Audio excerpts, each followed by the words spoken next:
Buenos días, vamos a retomar la segunda sesión de este congreso.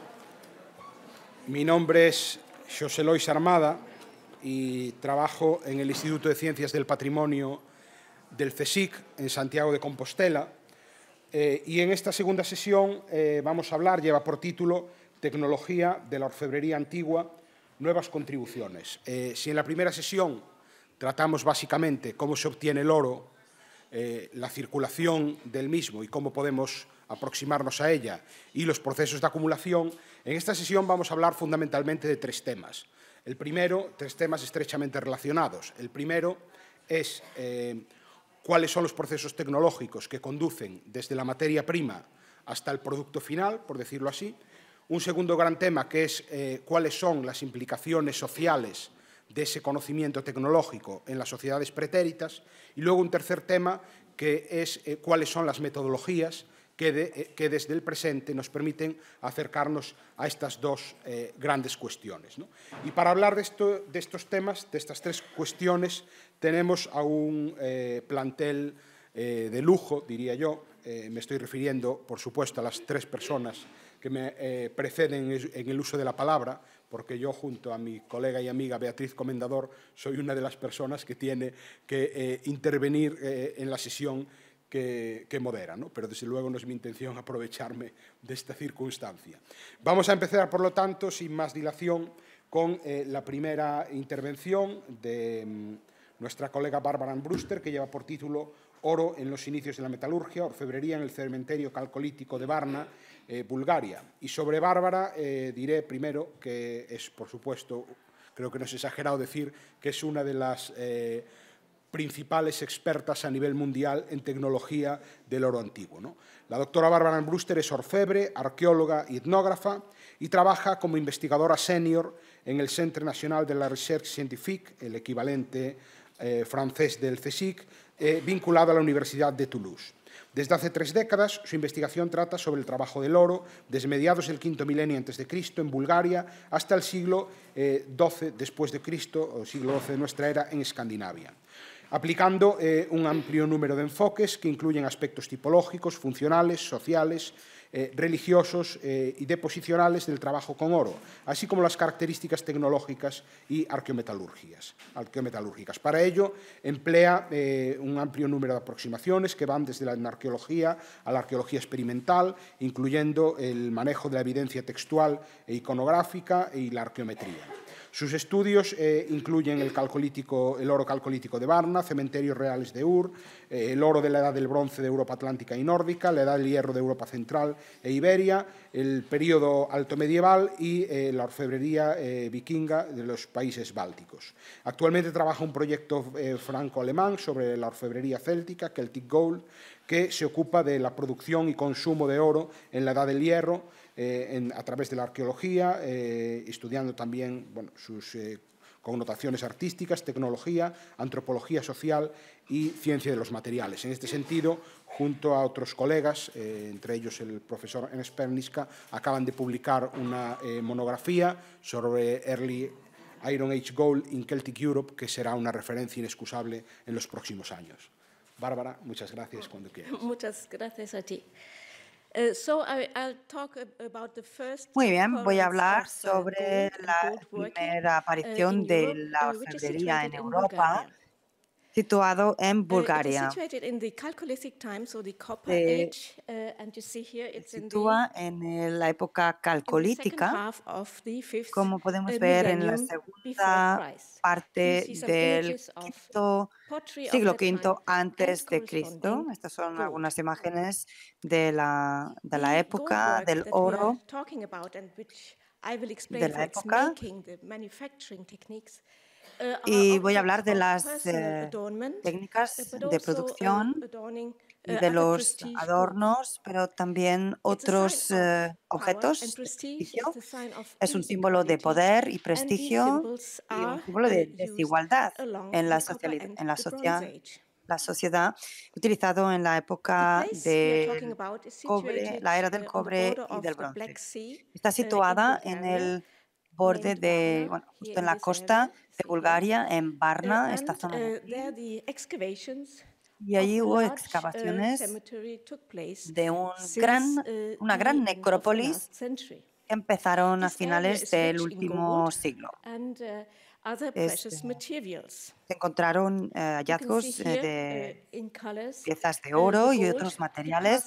Podemos ver aquí los yacimientos de oro y también de sílex, que se utilizaba en aquella época, de cobre y también algunas fuentes de sal. Se utilizaron diferentes materiales por estos orfebres y artesanos. No solamente se trata de oro, sino también de bronce, cobre, hueso, piedra y algunas ocasiones también conchas. Otras piezas que yo no he estudiado, también cerámica recubierta con polvo de oro. La necrópolis de Varna I del Calcolítico tardío se descubrió en los años 70 del siglo pasado y los primeros estudios se llevaron a cabo en Alemania, donde se hizo una exposición de esta orfebrería a cargo de Thiele e Ivanov. Desde el 2008 ha habido diferentes publicaciones sobre estos objetos de prestigio y algunas de estas tumbas de gente prominente. Y desde entonces se empezó un estudio integral de este cementerio. Y el doctor Pernica, que ha presentado esta mañana, empezó entre el 2010 y el 2013 un proyecto arqueometalúrgico y también un antropológico de estos hallazgos de Varna. Es un estudio interdisciplinar llevado a cabo por una fundación alemana. Se llevaron a cabo análisis de 300 objetos de oro llevados a cabo por la doctora Loisch.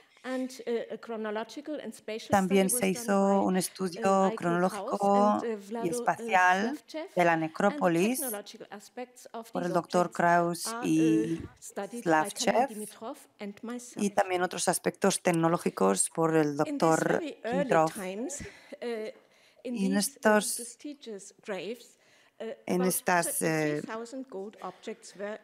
tumbas de gente prominente se encontraron casi 3.000 objetos de oro, casi 6 kilos de objetos de adorno personal y decoración.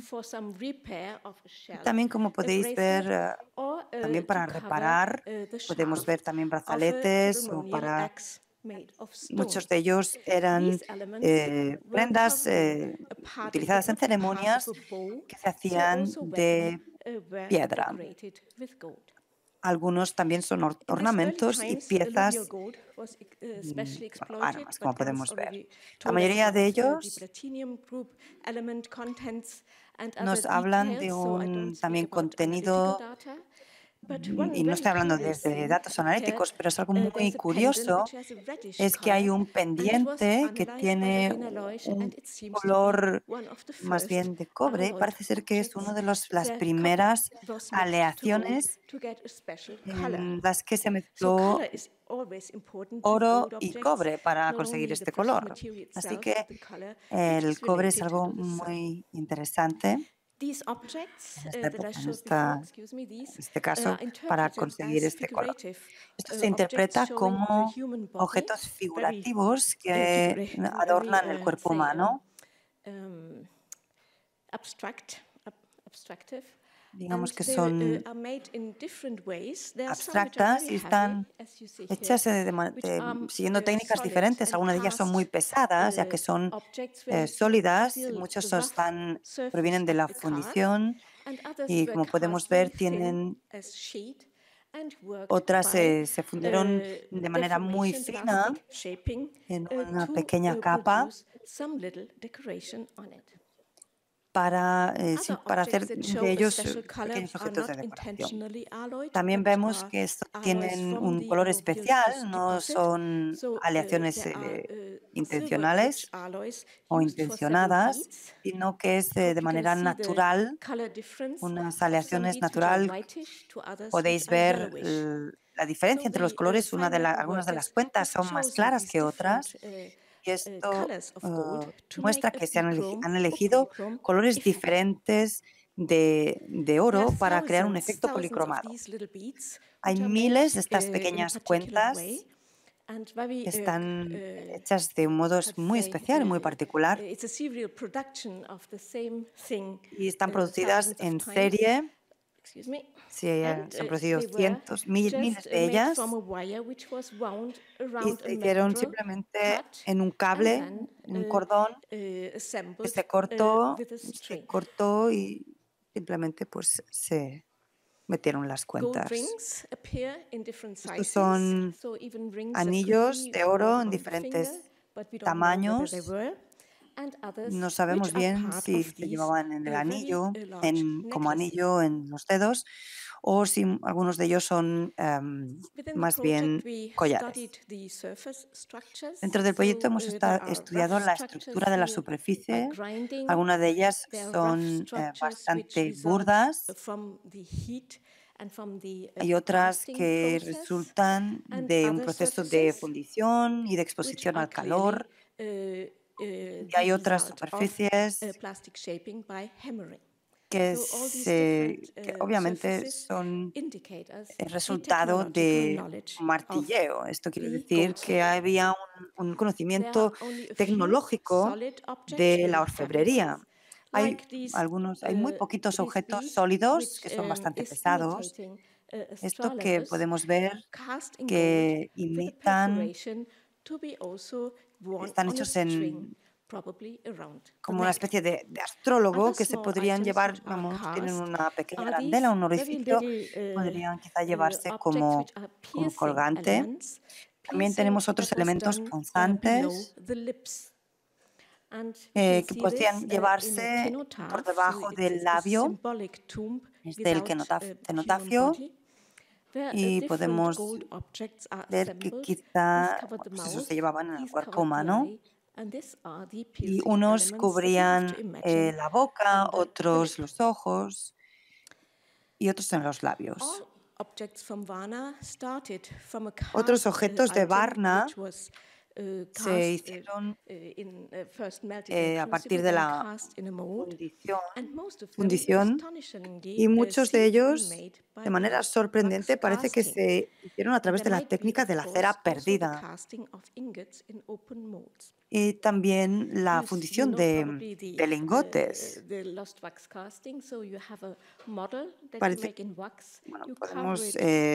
Si no conocen esa técnica, se hace un molde, se deja secar, se hace en arcilla, después se deja secar y después esto se llena con el metal y después se rompe el molde para sacar el objeto metálico. Los estudios que se llevaron a cabo por parte de Thiele y Brecht en los años 90 se planteaban cómo se habían obtenido estas superficies tan rudas. Y puede ser que sea el resultado de esta cera perdida a través del material orgánico que resulta en la expulsión de ciertos gases. Pero yo no creo en esta teoría, así que tendríamos que llevar a cabo un estudio para explicarnos por qué obteníamos estas superficies tan rudas en algunos casos. Este hallazgo en Varna demuestra una técnica muy elaborada, por lo que deberían haberse organizado para desarrollar esta tecnología. Podemos ver formas que están huecas esta placa, pero no es una... Muchos de ellos no son placas, sino que son objetos huecos. Podemos ver algunas muestras de algunos anillas. Algunas también son placas rectangulares que parece ser que se podían poner en la ropa como adorno. También algunos parece ser que serían ceremoniales. Hay pequeñas cuentas también de oro que podrían componer entre todas artículos personales de la persona que estaba del difunto enterrado en esa tumba. También vemos algunos brazaletes bastante pesados. Uno en concreto, hay uno que se distingue de los que están huecos porque no lo está.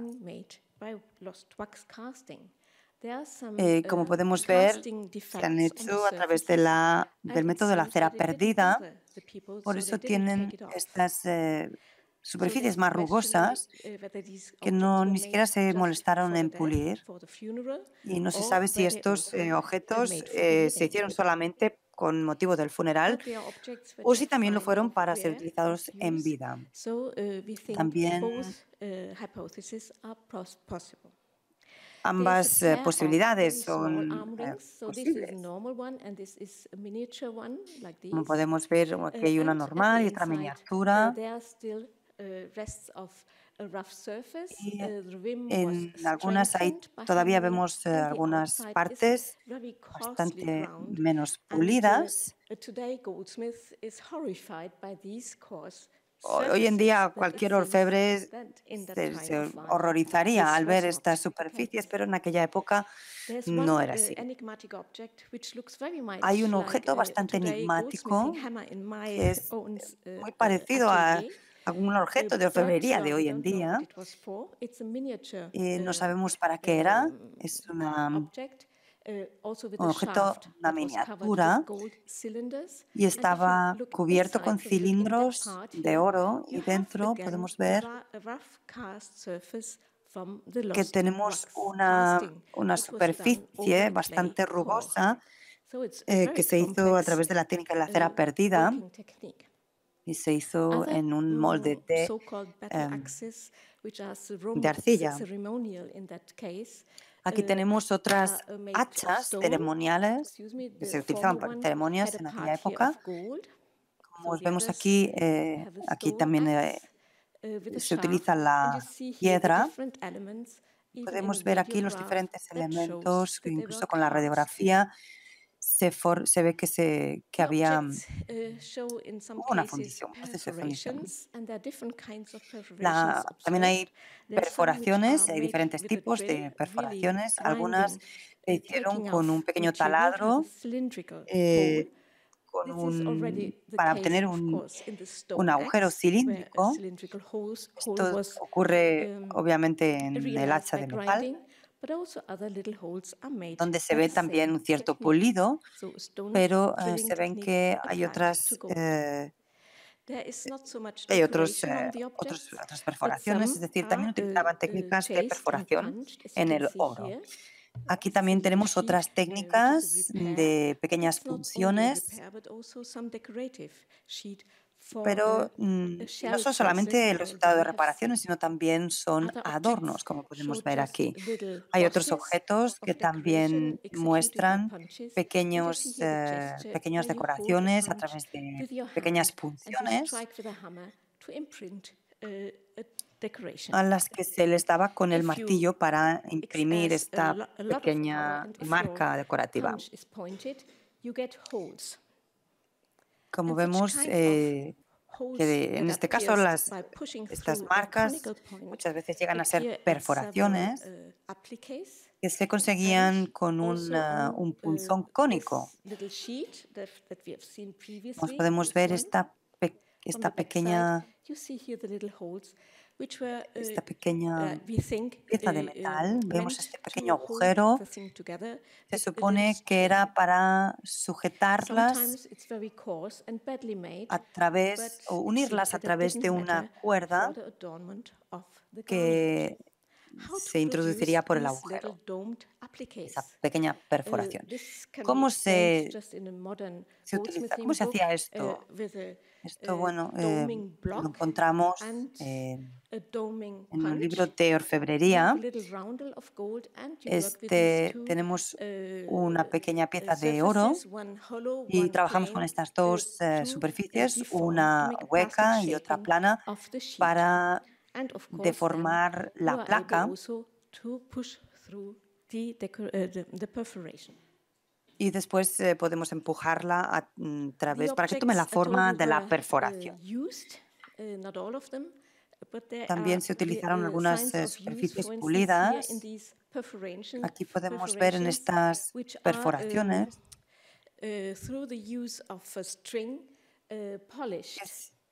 que se consiguieron o que son para usar con una pequeña cuerda. En el llamado, este yacimiento llamado el primero de oro de la humanidad, hemos visto miles de pequeñas cuentas que son todas iguales, con lo cual se hicieron objetos en serie, pero esto también ocurre en otras pequeñas series de algunas plaquitas que podemos ver cóncavas o algunas un poquito más llanas, más planas. Podemos resumir los aspectos tecnológicos de los ejemplos que hemos visto, que tenían procedimientos pirotécnicos gracias a las aleaciones, la fundición, la técnica de la cera perdida para conseguir placas muy finas, cuentas e incluso objetos. También se utilizaban las técnicas para dar forma, utilizaban los martillos para conseguir las superficies huecas, también perforaciones.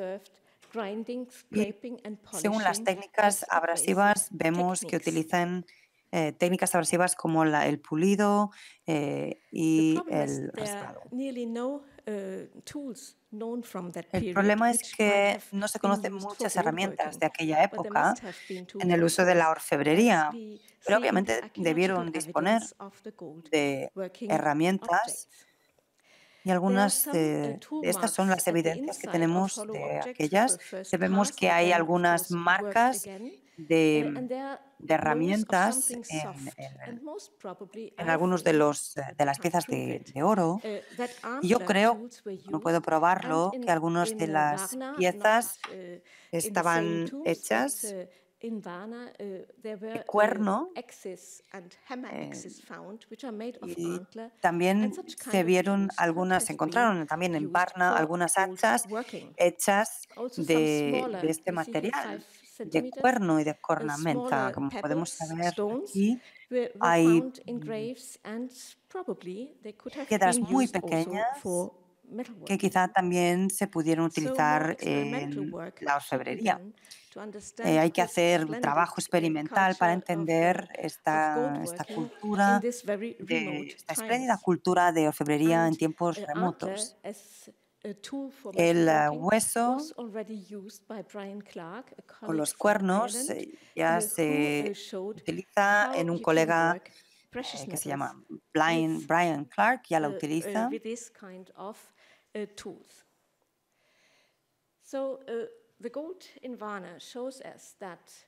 El oro de Varna nos muestra que ya había una intención de adornar tanto a los vivos como a los muertos. Hay unas técnicas de diseños locales y hay varios técnicas por las que podemos ordenar los objetos de estudio. También hay adornos, no solamente personales, sino ornamentos funerarios. También hay trabajo en policromía, en algunos casos intencionado. Y si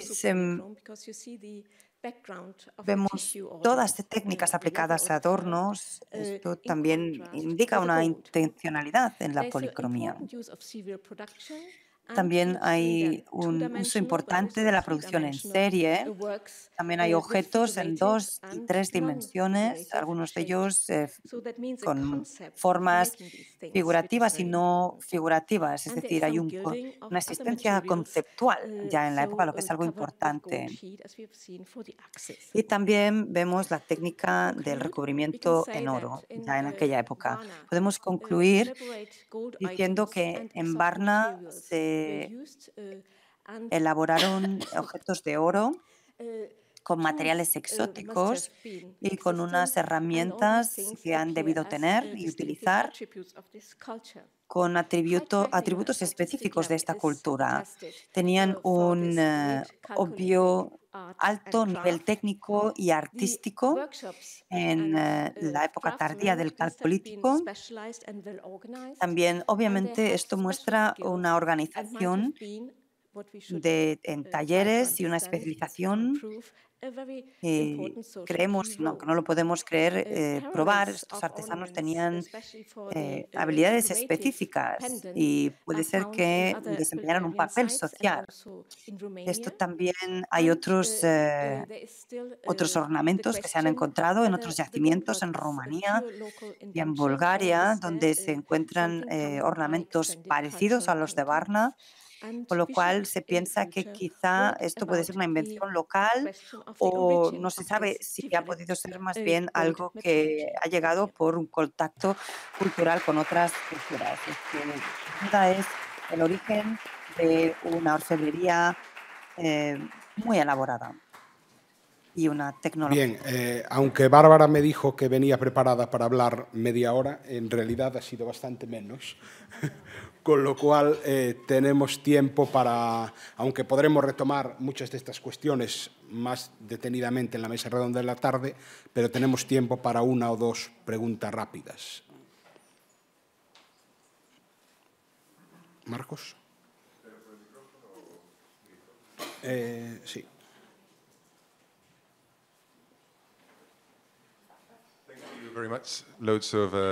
Gracias. Muchas cosas interesantes en su ponencia. Me pregunto si había gente artesana especializada, porque había gente que tenía muchas habilidades y conocimientos, pero esto parece estar en contraste con la gran diversidad de tecnología que tenían a su alcance.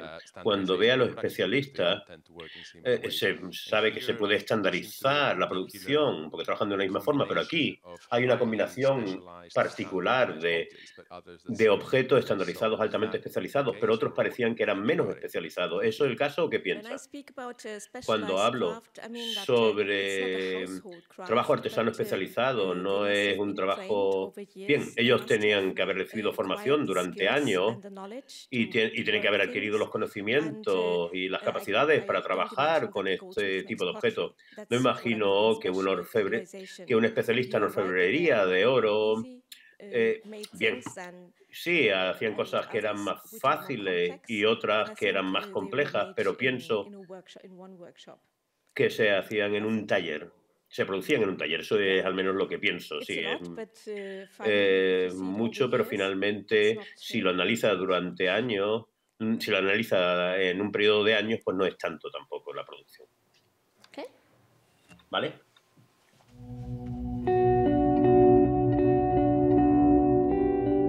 La doctora Alicia Perea, lamentablemente, no puede estar aquí hoy, hecho que ella lamenta profundamente y por el que les pide disculpas a todos ustedes. Sin embargo, ha hecho el esfuerzo de enviarnos su texto y las diapositivas de su presentación para que podamos leerlas aquí, ¿no? Entonces, lo que voy a hacer, en primer lugar, es presentarla a ella y después leerles su presentación. La doctora Alicia Perea es actualmente investigadora independiente y asesora de AU Proyecto AU, para el conocimiento e interpretación de la orfebrería antigua. Entre 1993 y 1998 ocupó el puesto de científica titular en el Instituto de Historia del Consejo Superior de Investigaciones Científicas y a partir de 1998 y hasta 2018 fue promovida o ascendida al puesto de investigadora científica. Ha dirigido el Grupo de Investigación Arquemetal y el Laboratorio de Microscopía Electrónica y Microanálisis, Microlab, en la misma institución. Su área de interés se centra en la arqueometalurgia del oro, en la arqueología del oro, y está especializada en arqueometría aplicada a la investigación de los procesos de cambio tecnológico y social. Ha participado en 34 proyectos de investigación y ha sido investigadora principal de otros 16 proyectos, todos ellos con financiación pública y competitiva. Y ha publicado más de 2 centenares de artículos científicos, siendo autora o editora de 15 libros. Y paso ya, por lo tanto, a leerles su ponencia, que lleva por título, como habrán visto en el programa, Maestros orfebres ibéricos, universos tecnológicos. Y dice lo siguiente: el área comprendida entre el río Júcar y el Segura de la costa levantina española y su hinterland constituye un territorio extremadamente rico en hallazgos de oro desde finales de la Edad del Bronce hasta época prerromana. Por ejemplo, el discutido tesoro de Villena, de finales de la Edad del Bronce, con 9 kilos de oro entre armas, vajilla y adornos.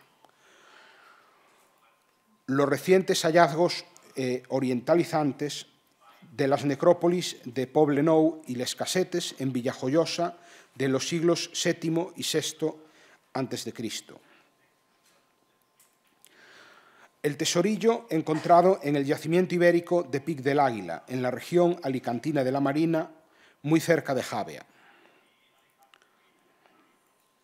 Y finalmente, entre otros muchos hallazgos, es necesario mencionar la tumba 100 de la necrópolis ibérica de Cabezo Lucero, del 350 AC, un ajuar que contenía una panoplia de guerrero ibérico junto al equipo completo de un taller de orfebre, incluyendo medio centenar de instrumentos entre herramientas y estampillas.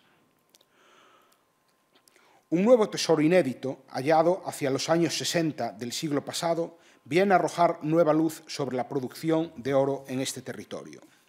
Se encontró en un lugar indeterminado entre Cofrentes y Játiva. Se compone de 4 discos, 2 grandes y 2 más pequeños formando parejas, un torques liso y un fragmento de aro perteneciente a un anillo de plata forrado con lámina de oro. Se trata de una asociación de objetos inédita, puesto que no conocemos ningún otro depósito con los mismos componentes, aunque la asociación torques-anillo tiene connotaciones relacionadas con las élites, los cargos políticos o religiosos y me atrevería a decir que con el género masculino. El estudio arqueométrico de los 4 discos de Cofrentes ha puesto de manifiesto unas características, modos y formas técnicas que añaden datos sobre los procesos de producción. A esto se añade una iconografía barroca, pero no banal, cuyo simbolismo tiene raíces en el pasado ideológico de las comunidades de este territorio. Los 4 discos son objetos planos, fabricados sobre lámina, con elementos plásticos añadidos y decoración en filigrana y granulado que van formando iconos para cubrir completamente la superficie circular disponible. Carecen de sistema de suspensión, pero disponen de perforaciones o aperturas para ser sujetados a un soporte textil o de otro tipo. No hemos observado huellas de desgaste por uso. Por ejemplo, los discos grandes tienen perforaciones para coserlos o sujetarlos a su soporte, que presentan por el reverso unas rebabas frescas que hubieran desaparecido con el roce de uso. Las 2 parejas muestran diferencias en tamaño, motivos iconográficos, técnicas concretas utilizadas y en la habilidad para resolver problemas surgidos durante el proceso de fabricación. Desde el punto de vista de la práctica artesanal, podemos inferir que cada pareja fue trabajada por un artesano diferente. Esto se puede observar en la topografía del reverso. Por un lado, El reverso de los discos grandes, con una lámina circular única, en la que el artesano trabajó siempre sobre esta única base laminar y sin dificultades aparentes. Por otro lado, el B, el reverso de los discos pequeños, que consiste en una lámina en forma de corona circular, que constituye el marco sobre el que se encajaron 4 láminas rectangulares dispuestas en cruz. El artesano trabajó independientemente sobre cada trozo de esta base y además tuvo que reparar una rotura en la lámina circular de uno de los discos. Por el anverso, las diferencias son también evidentes. El artesano de los discos grandes era competente en la técnica del granulado. Por su parte, el artesano de los discos pequeños prefería el manejo de la filigrana. Ambos hicieron alarde de sus conocimientos y habilidades. El granulado de los discos grandes se organiza de 2 formas. A, como una alfombra en la base de los iconos, previamente delineados con hilo, organizados en sectores de círculo, y B, cubriendo la superficie de los elementos plásticos añadidos, rosetas y semiesferas. Pero lo que hace realmente excepcional este complejo diseño es la jerarquización de los calibres según el sector o elemento concreto. Hemos medido 5 calibres diferentes con rangos muy precisos. Del más pequeño al más grande, la media de los diámetros de los gránulos son los siguientes. Calibre 1 en el entorno de las 194 micras, calibre 2 en el entorno de las 268 micras, calibre 3 en el entorno de las 387 micras, calibre 4 en el entorno de las 933 micras y calibre 5 en el entorno de las 1973 micras.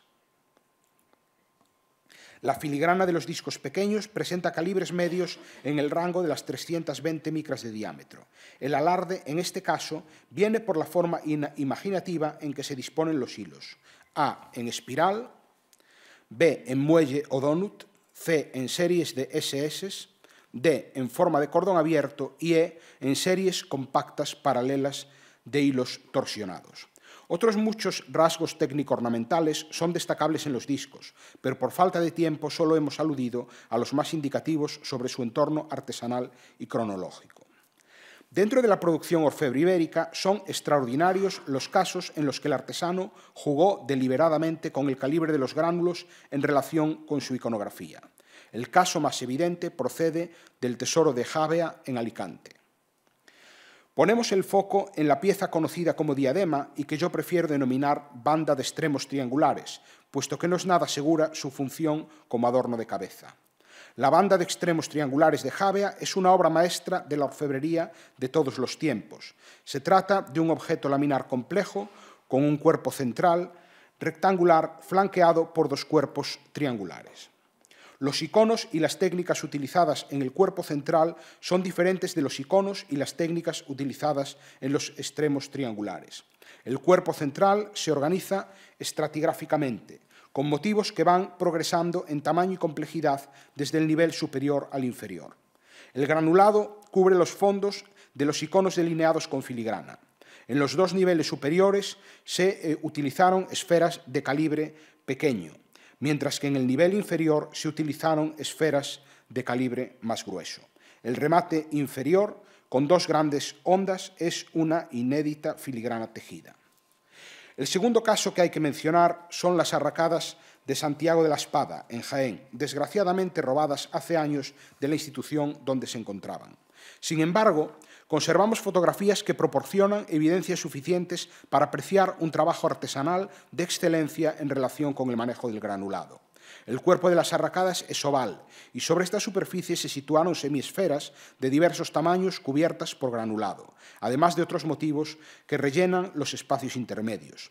Estos iconos son muy similares a los que cubren los discos grandes de Cofrentes. Al observar estas imágenes hemos distinguido hasta 3 calibres diferentes en el granulado, utilizado de manera jerarquizada, asociando cada calibre a motivos diferentes. La pregunta que nos hacemos es si la complejidad ornamental responde a unas reglas semánticas o, por el contrario, se trata de un ejercicio de barroquismo banal y esteticista típico del final de una era. A raíz del contacto entre la tecnología atlántica de la última fase de la Edad del Bronce y la tecnología mediterránea, hacia el siglo IX a.C., la producción orfebre aporta evidencias de un cambio en el imaginario de las poblaciones locales de algunos territorios. Será durante el período orientalizante cuando se fijen los códigos en el imaginario social ibérico dentro de un amplísimo territorio del suroeste peninsular. El mundo de las imágenes es riquísimo, pero la producción orfebre tuvo la capacidad de sintetizar y de apropiarse de dos programas iconográficos fundamentales e indisolubles: la representación del orden cósmico y la oposición masculino-femenino. Solo dos ejemplos. El primero es la placa de Écija en Sevilla, uno de los paradigmas más claros en la representación del cosmos. Sobre una pirámide escalonada, flanqueada por dos grandes flores de loto, se sitúa el ombligo semiesférico rematado por una roseta. El segundo ejemplo es la banda de extremos triangulares de Aliseda. El cuerpo central, un campo de rosetas que denota lo femenino, aparece flanqueado por dos grandes flores de loto. Estos códigos, como síntesis perfectas de los principios elementales de la vida, son perdurables en el tiempo y extensibles en el espacio porque se adaptan con facilidad a los distintos contextos ideológicos y discursos de poder. La banda de extremos triangulares de Javea repite y perpetúa en el siglo V-IV AC estos esquemas iconográficos, mediante una expresión formal que sea calificada de griega, probablemente la obra magistral de un orfebre de origen suritálico. La organización estratigráfica de la banda central, a la que aludíamos antes, no es aleatoria, sino que responde a este mismo código. En este caso, se optó por la representación de los elementos, cielo, tierra y agua, cada uno con diferentes iconos y tecnologías. Los discos del Tesoro de Cofrentes no son una evidencia excepcional en el ámbito de la producción ibérica levantina. Por el contrario, es un hallazgo coherente con la larga trayectoria artesanal y con la ideología del poder en este territorio concreto. Por ello, planteamos la hipótesis de la existencia entre el Júcar y el Segura de un taller orfebre estable que mantiene las conexiones griegas suritálicas que le dieron origen. A este mismo taller habría que adjudicar igualmente las arracadas de Santiago de la Espada, que junto a Cofrentes debemos situar ya en el siglo III a.C. Ahora falta saber quiénes fueron los dos artesanos que trabajaron conjunta pero separadamente los 4 discos y cuál es su discurso. La circularidad, el elemento cruciforme inscrito, la gran roseta central, así como todos los elementos secundarios en torno a este esquema común, parecen apuntar nuevamente a la imagen del cosmos y el orden universal. Sin embargo, las diferencias de técnicas e iconos, además de los distintos tamaños de cada pareja, tienen que ser claves igualmente significativas que apuntarían hacia la oposición masculino-femenino. Cada uno de estos discos por separado estaría incompleto y carecería de sentido sin el conjunto del que forma parte. Por ello, pensamos que fueron concebidos para ser utilizados por la persona que encarnaba estos principios de orden y regeneración de la vida y, en definitiva, del poder. Muchas gracias.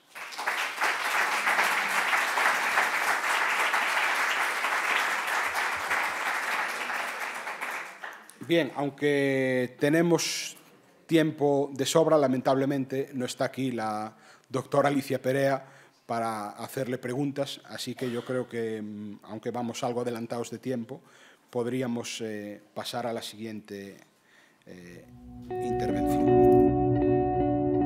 Corre a cargo del profesor Marcos Martinón Torres, que ya intervino ayer y ya fue presentado por nuestra colega y directora del Museo de Lugo, Aurelia Balseiro, pero por si hay algunas personas que no estaban ayer, y en cualquier caso, porque es información relevante y pertinente en este contexto, voy a leer aquí nuevamente su semblanza curricular.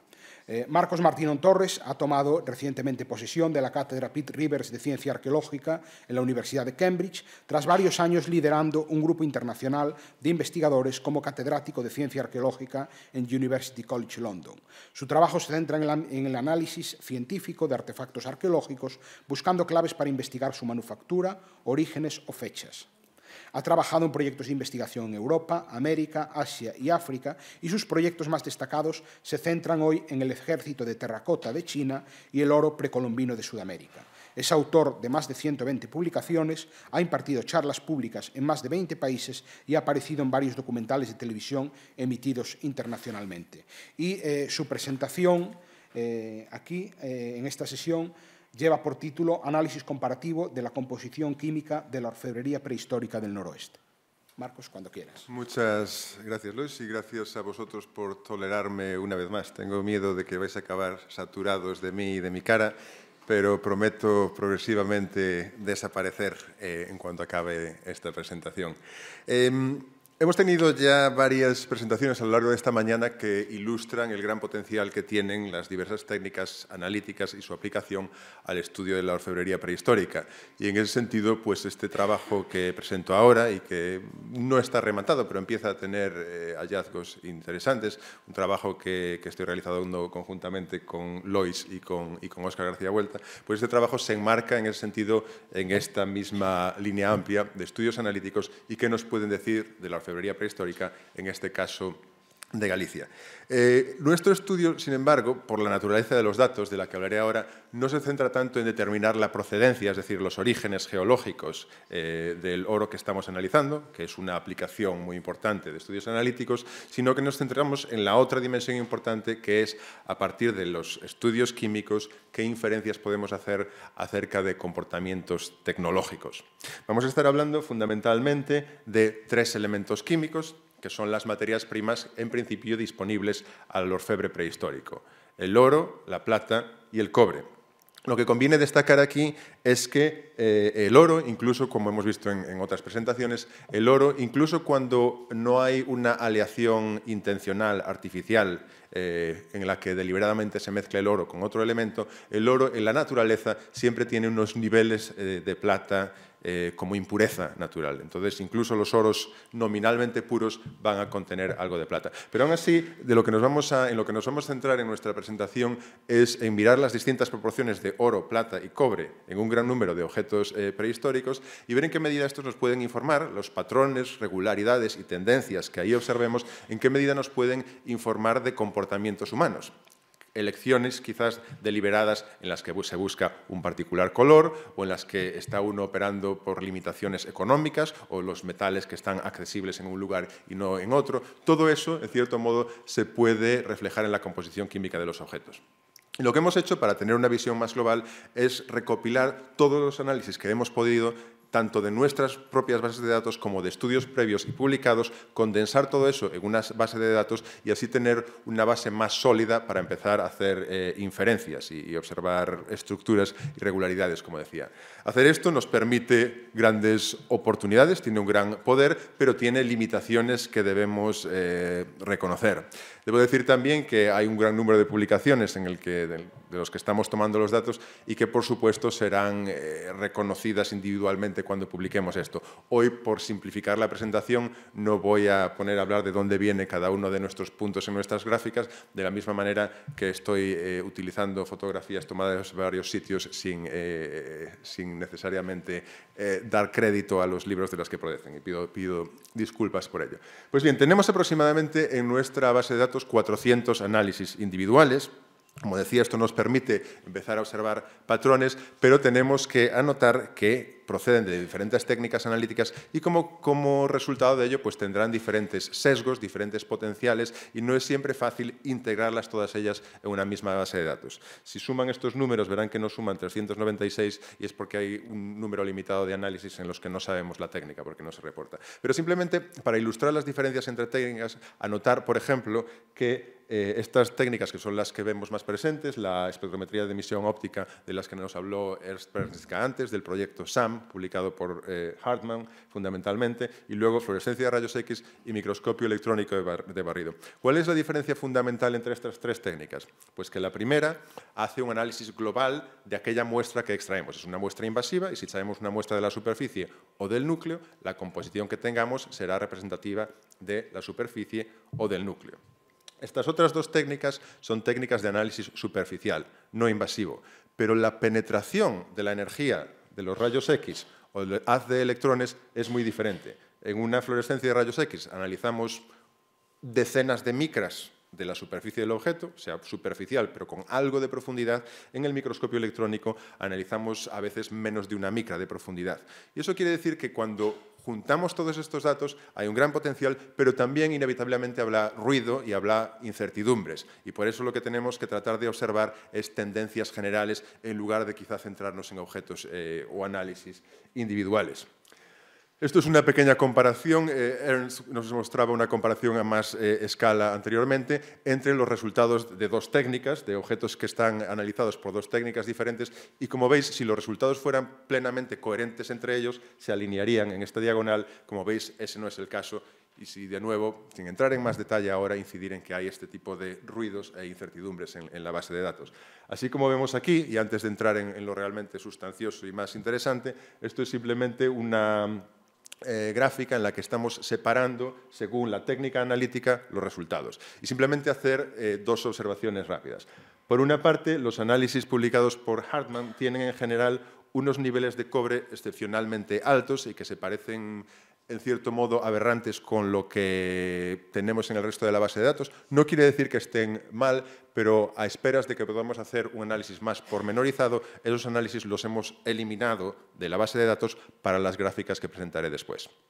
Y la otra observación es que tenemos en esta esquina, como veis, una concentración de análisis que tienen unos niveles de plata muy bajos, inferiores al 5%, y todos esos niveles, en su gran mayoría, proceden de análisis de microscopio electrónico. Es muy posible que en esos análisis tenemos una bajoestimación de la plata, que la plata en realidad sea más alta, pero que esos análisis superficiales tengan un tanto de sesgo. De no ser así, tendríamos que estar hablando de oros refinados en la prehistoria, lo cual es otro tema interesante, pero en el que no voy a entrar hoy, como digo, a la espera que podamos resolver esas incertidumbres. Aún así, espero poder contaros algunas cosas de interés.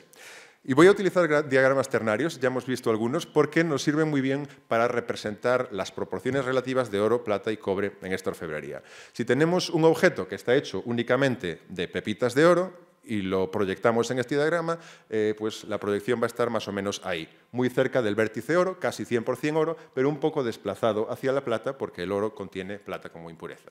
Si el objeto es 100% cobre, lo vamos a tener en esa esquina. Si un objeto está hecho de mitad cobre, mitad oro argentífero, pues lo encontraremos en el diagrama más o menos en el medio. Si es objeto de plata pura, en esa esquina. Y así es como podemos entender las gráficas, algunas de las gráficas que voy a mostrar.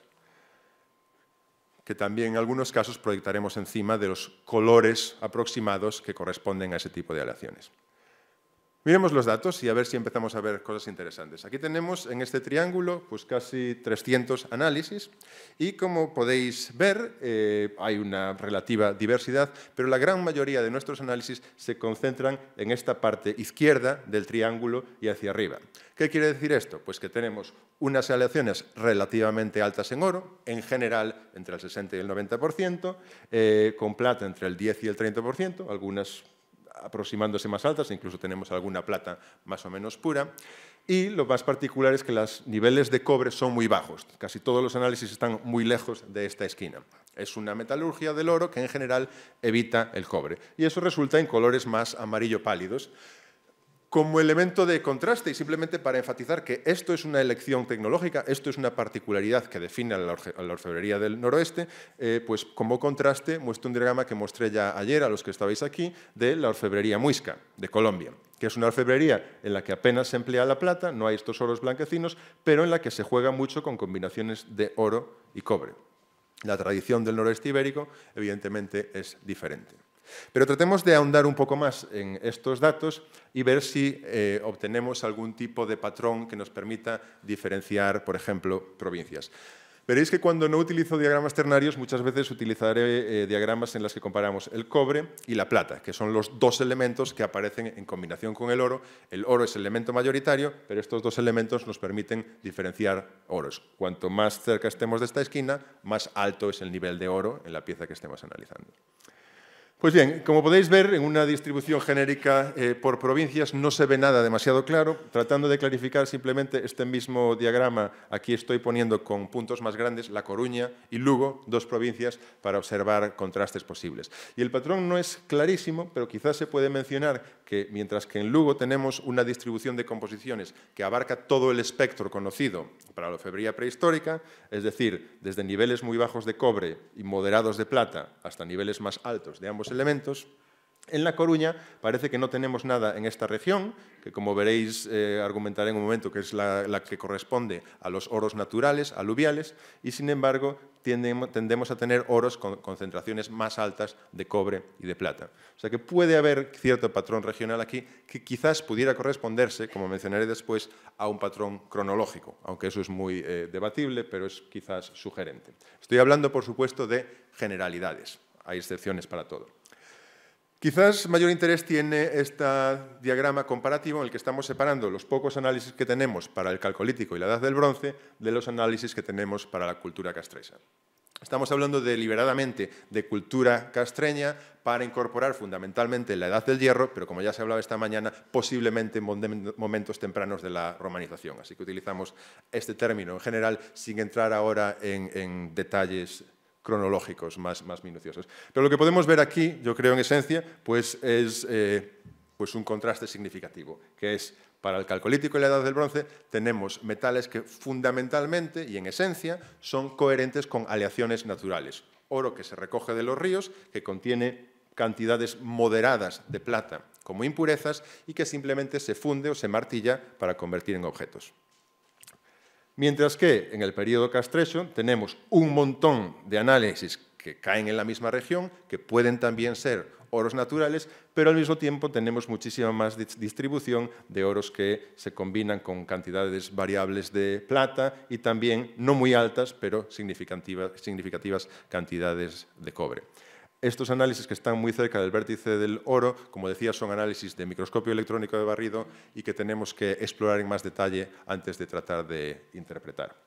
También notar que ya en la Edad del Bronce tenemos algunos objetos de plata, claramente o muy probablemente importados, y también los tenemos en el período castreño.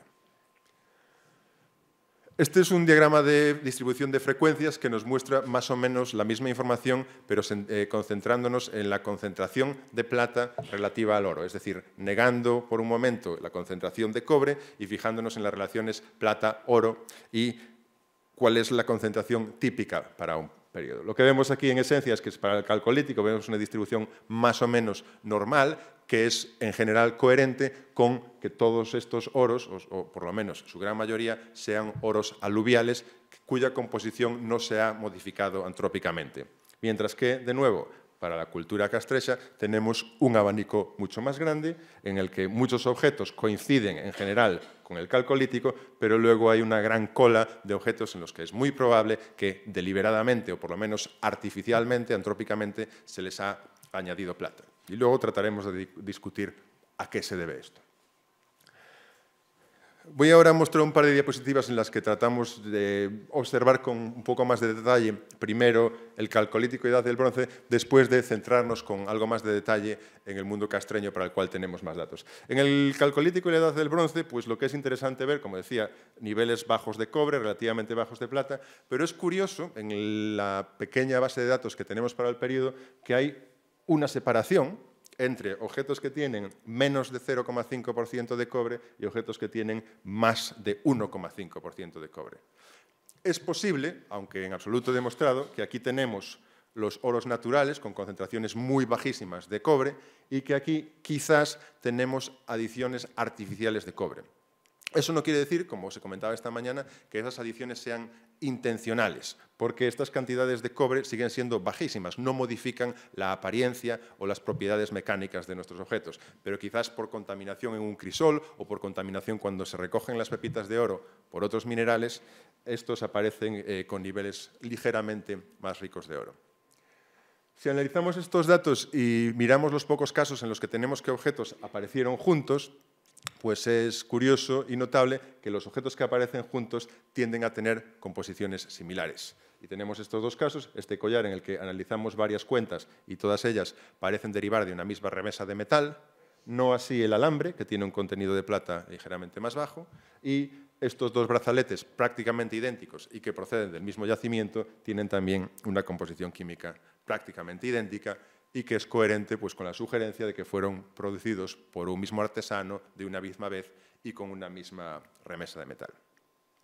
Pasamos ahora a mirar el mundo castreso. Tenemos muchos más puntos en nuestras gráficas, por tanto son más complejos, pero quizá también más ricos e interesantes. Esto es una visión global de todo lo que tenemos para el mundo castreso. Después les mostraré unas diapositivas un poco más pormenorizadas y que nos permitan observar más detalles. ¿Qué vemos aquí en general? Pues un poco lo que avanzábamos antes. Hay una gran concentración de puntos en torno al 15-20% de plata y con niveles de cobre muy bajos, es esta nube que vemos aquí, pero luego también una mucho mayor variabilidad de lo que veíamos en el calcolítico. Vemos por una parte los torques en blanco, esta gran nube, pero desplazándose a niveles más altos de plata y de cobre, además también tenemos algunos de plata más o menos pura. Las arracadas en rosa, curiosamente, todas ellas en niveles relativamente altos de plata y de cobre, ninguna de ellas aquí, y los pendientes en rojo un poco por todas partes. Tenemos aquí no una base de datos tan completa como la que presentaron antes Óscar y Lois, aún tenemos que completar nuestra base de datos. En verde los lingotes, algunos de los lingotes y tortas, de los que hablaré brevemente un poco más tarde. Vamos a centrarnos por ahora en esta área en la que tenemos una mayor densidad de puntos y vamos a fijarnos en particular por unos minutos en los torques. Vamos a coger una sola categoría y ver si, como ahí tenemos más puntos, podemos hacer observaciones de interés. Pues con los torques aquí tenemos cada torque es coloreado de un mismo color los diversos análisis que hicimos de varias partes de ese torques. Es decir, cuando analizamos el terminal, la vara, el alambre de un mismo torques, estamos proyectando ahí la composición. Y lo que vemos en general es que las distintas partes de un mismo torques tienden a tener composiciones muy similares. Para que se vea mejor, pues aquí destaco un ejemplo de recadieira en la que los dos terminales y la vara tienen composiciones muy similares. Tenemos el caso aquí del famoso torques de Burela, este torques que pesa casi 2 kilos, una cantidad muy considerable de oro, en la que tanto los terminales como los alambres tienen composiciones parecidas. Curiosamente, el torques de Burela, como veis, entre los torques analizados es el que tiene concentraciones relativamente más bajas de plata y de cobre, es decir, es el que tiene el contenido de oro más alto. No por ello, sin embargo, debemos sobreinterpretarlo y pensar que por eso fuese más valioso. Sería un poco prematuro y un poco presentista decir que ese es el caso, pero es notable. Lo que es interesante en todo esto es que, por tanto, no están buscando contrastes de color, como veíamos en Varna. Todas las piezas del mismo torques tienen composiciones similares y, por tanto, colores similares.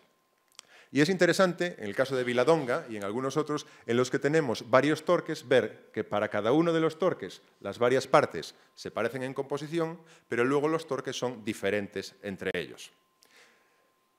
En este caso tenemos dos torques que son de una tipología prácticamente idéntica, pero su composición es diferente y cuando los analizas en más detalle ves que su tecnología es diferente también. En este sentido, podemos ahondar en los trabajos que han hecho antes, pues gente como Óscar y Bárbara, que han estudiado la tecnología de los torques y han demostrado que hay gran diversidad tecnológica. Aunque las tipologías son más o menos estandarizadas, la tecnología varía. Los hay huecos y los hay macizos, los hay soldados y los hay sobrefundidos. Los cables se hacen de diferentes maneras. Pues vemos que esa diversidad tecnológica se reproduce también en la composición y en un mismo yacimiento arqueológico tenemos dos torques aparentemente iguales, pero tecnológica y composicionalmente diferentes. Quizás de todavía mayor interés es hacer una comparación dentro de esas grandes tipologías que tenemos. Y aquí simplemente estamos comparando, sin hacer más subgrupos ni más subcategorías, comparando los torques de terminales carenados, o que llamamos aquí angulares, y los torques de terminales piriformes. Como veis, hay solapamientos, pero creo que también unas tendencias significativas. Por una parte tenemos un grupo bastante concentrado y dominado por terminales angulares, y por otra parte, aun con solapamientos, la mayor parte de los torques con terminales piriformes tienen concentraciones de plata y de cobre más altos. Si nos referimos a los datos que presentaba antes, habíamos hablado de que esto es coherente con unas aleaciones naturales y que en los terminales piriformes tendríamos mayor concentración de aleaciones artificiales. Es posible, no demostrado, pero es posible que aquí tengamos una evolución tecnológica. Y esto es coherente con algunas propuestas que se han hecho antes en cuanto a las cronologías de los torques. Es posible que veamos aquí este tipo de torques corresponden, en general, con cronologías más tempranas, en las que aún no están utilizando aleaciones artificiales, y estas con cronologías más tardías, en las que sí tenemos aleaciones artificiales. Este mismo tipo de patrón podemos verlo si comparamos los niveles de plata en los dos tipos de torques y la orfebrería calcolítica que os presentaba antes. Como veis, para los torques de terminales angulares y el calcolítico, la distribución de frecuencias de las proporciones plata a oro son muy similares. Es coherente con la idea de que en ambos tipos de objetos estamos utilizando oros naturales sin apenas modificar su composición, o al menos sin añadir plata. Y en el mundo de los torques piriformes tenemos algunos similares, pero otros muchos que se expanden a composiciones más ricas en plata. En este diagrama ternario tenemos de nuevo esa comparación entre los torques con terminales carenados o angulares y los torques con terminales piriformes. Como veis, la correspondencia entre tipología y composición no es perfecta. Hay muchos solapamientos, hay de hecho terminales angulares incluso con plata pura, pero en general lo que es curioso es que sí que vemos una concentración de torques en terminales piriformes, incluyendo por supuesto los torques ártabros, que tienen concentraciones de plata más altas, están más cerca de esta esquina. Y por supuesto, tenemos que tratar de plantearnos el porqué. No solo es el qué, sino el porqué. ¿Por qué estos torques, posiblemente tardíos, tienen niveles de plata más altos? Y aquí, evidentemente, pues no voy a ser capaz yo de ofrecerles la explicación final, pero podemos considerar diferentes posibilidades. Una posibilidad sería que estén añadiendo más plata a sus oros para quizás modificar el color. Evidentemente, a medida que nos aproximamos a este lado, pues vemos que los oros son más blanquecinos, más color lima. Sin embargo, debo decir que no encuentro yo esa explicación muy satisfactoria, porque si realmente estuviesen jugando con los colores, lo veríamos más en torques polícromos o incluso quizás otros que se desplazasen más hacia los cobres para jugar más con los colores.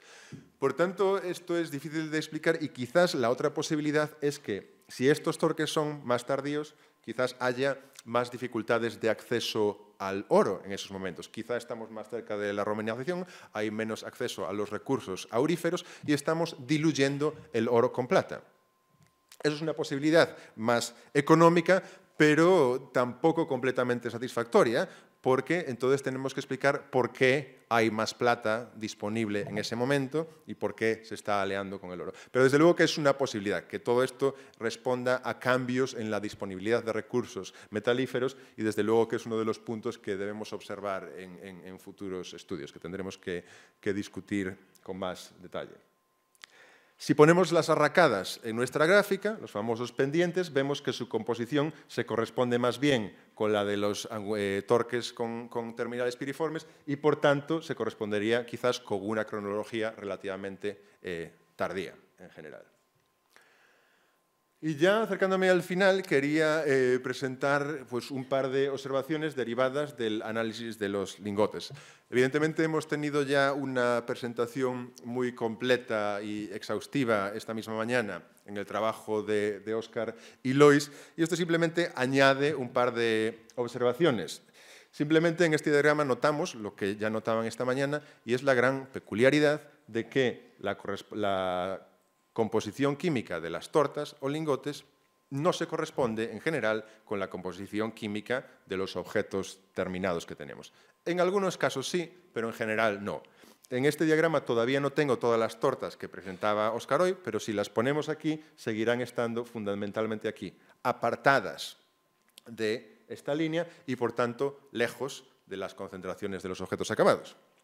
Este diagrama muestra lo mismo, fundamentalmente, cuando comparamos con torques, pero podríamos compararlo con cualquier otro tipo de objeto, los lingotes aparecen desplazados hacia la derecha. Tienen niveles de cobre más altos y a veces también niveles de plata más altos. ¿Cómo explicamos esto? Pues yo no tengo la explicación final, pero lo que es indudable es que si uno funde este lingote, no puede hacer un torques. Es decir, estas no pueden ser, en general, las materias primas para fabricar torques, porque tendrías que refinarlas, tendrías que sacarles el cobre. Sin embargo, una posible explicación, al menos para alguno de ellos, es considerar las almas o núcleos de los torques. Hasta ahora hemos presentado análisis de, en su mayoría, las superficies de los torques. Y las superficies de los torques casi siempre son ricas en oro. Y hay algunos torques que son macizos y todos de oro, pero también hay muchos torques que tienen un núcleo, un alma, una vara, que tiene concentraciones más ricas en cobre y también en plata. No hay muchas de ellas analizadas porque solo las podemos analizar cuando los torques están rotos y tienen ese núcleo accesible. Pero cabe la posibilidad de que en esos torques en los que tenemos un núcleo rico en cobre y una superficie rica en oro, si tú los fundes, si tú los amortizas, vas a tener una composición que está más o menos en el medio de ambas. Es una mezcla de la superficie y del núcleo. Y es posible que algunas de estas tortas, no todas, y hay mucho más que analizar y discutir, que algunas de ellas respondan a este tipo de prácticas en las que no tenemos las tortas como materia prima para los torques, sino que las tortas son el resultado de refundir torques u otras piezas de orfebrería que tienen núcleos más ricos en cobre. Como digo, es una idea que aún tenemos que explorar y analizar en más detalle, pero es una sugerencia nueva que surge de nuestro análisis de los datos. Y termino ya simplemente repasando un par de ideas generales. La primera, pues, enfatizar los retos y oportunidades que permite el análisis de datos legado. Hay mucho ruido, hay muchas incertidumbres, pero aún así nos permiten de una manera económica y eficiente arrojar nuevas ideas.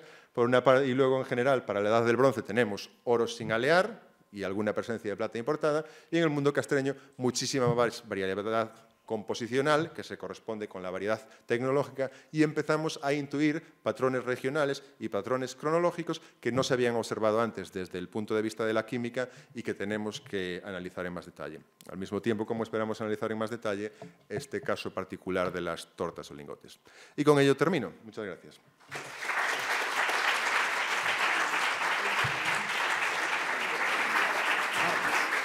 Marcos.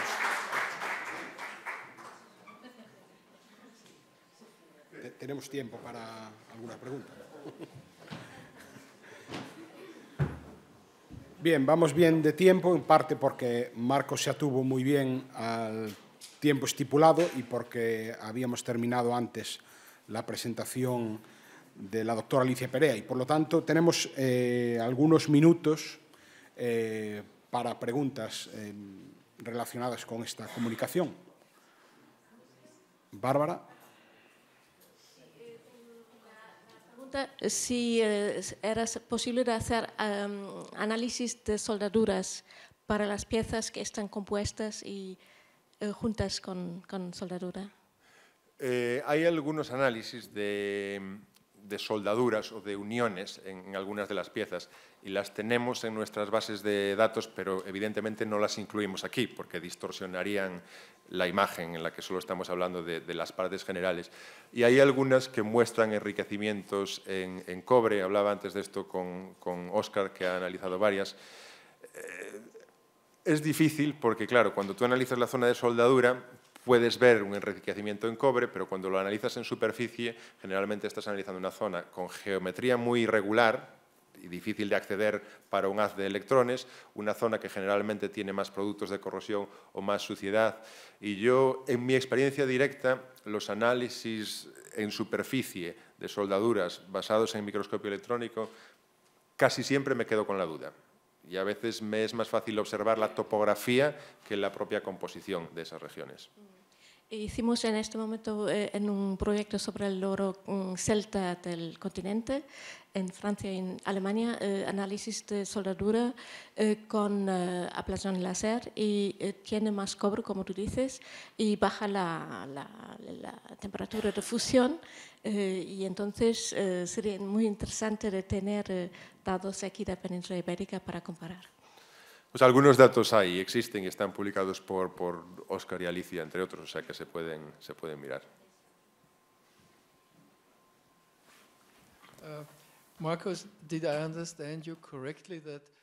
Si he entendido el alma de estas últimas torques está hecho de aleación y se han utilizado ciertas técnicas. Bueno, no se sabe si esto es que son de si está relacionado con la cronología, pero hay algunos que sí, que son objetos que no están vacíos, pero unos son más ricos en cobre o en plata. Podemos analizarlos con rayos X, la fluorescencia rayos X, bueno, aquellos que están rotos, y la superficie muchas veces es bastante gruesa, 1 milímetro o más. En un par de casos vemos que están soldados a través de amalgama, mercurio, es algo bastante peculiar. Y esto es, de nuevo, uno de los muchos aspectos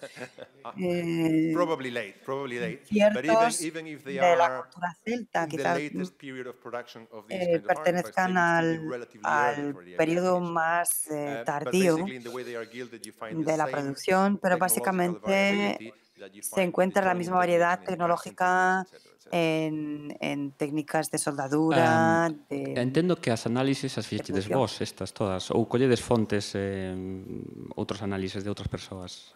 No, esto es algo que quizás no enfaticé lo suficiente y desde luego que tenemos que hacerlo. Esto no son nuestros análisis. Muchos de ellos son nuestros análisis, pero aquí hemos recopilado todo lo que hemos encontrado en la literatura. Ah, vale. Y vos iba a preguntar, claro, para dónde estaba publicado y toda la historia, ¿no? Evidentemente, cuando publiquemos esto con más detalle, publicaremos también la base de datos y, en todo caso, reconociendo a los autores de las publicaciones de las cuales extraemos esto. Pero no podemos dar la impresión de que todos estos son nuestros análisis. Nosotros lo que hacemos es reprocesar, reanalizar los datos, pero en muchos casos estamos pues haciendo un uso que creemos sostenible y económico de análisis que en algunos casos se hicieron hace 30, 40 años. Interesante. E despois o tema do... falabas antes da plata, nos torques máis tardíos, non? Que tiñan máis componente en prata.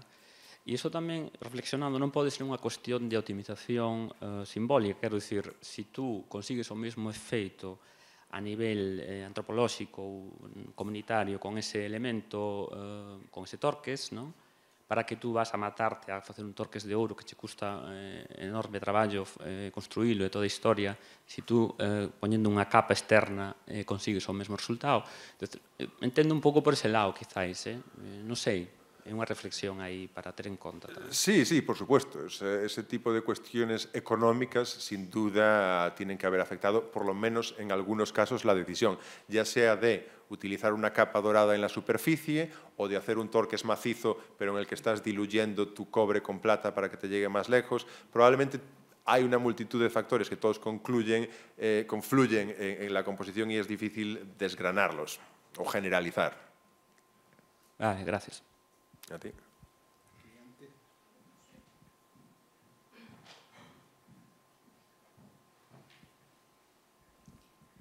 Buenos días. Yo, con relación al último punto que ha preguntado el otro compañero, ¿es posible que cuando empezaron esos torques que están macizos, pero con diferentes metales, con aleación de cobre y plata, con la superficie más en oro, es posible que coincidieran con el tema de la romanización y que al tener circulación de moneda tenían ya menos metal del que disponer?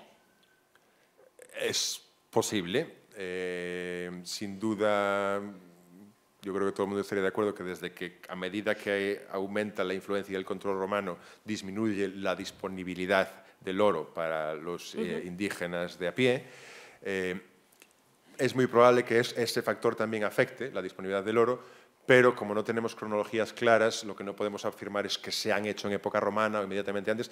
Probablemente por eso también tenemos solapamientos. No es que digamos, a partir de aquí empezamos a hacer torques terminales de piriformes y empezamos a hacer torques más en plata. No, probablemente es una transición que dure quizás siglos y que no tenemos la resolución cronológica como para verla. Por eso tampoco podemos utilizar esto para hablar de etapas claras con cortes abruptos entre ellas. No creo que sea el caso. Sí,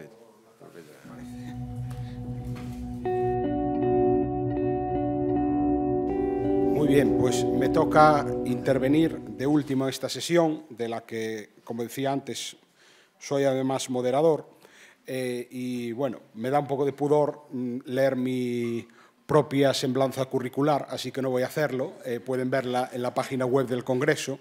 Simplemente, como les decía antes, decirles que mi nombre es Xosé Lois Armada, trabajo desde hace años, pues desde el 2008 fundamentalmente, en el Instituto de Ciencias del Patrimonio del CSIC en Santiago de Compostela, con la excepción de un periodo de 2 años en los que fui Marie Curie Research Fellow en UCL Institute of Archaeology y tuve el privilegio de ser, y la suerte, de ser acogido por mi colega Marcos Martinón.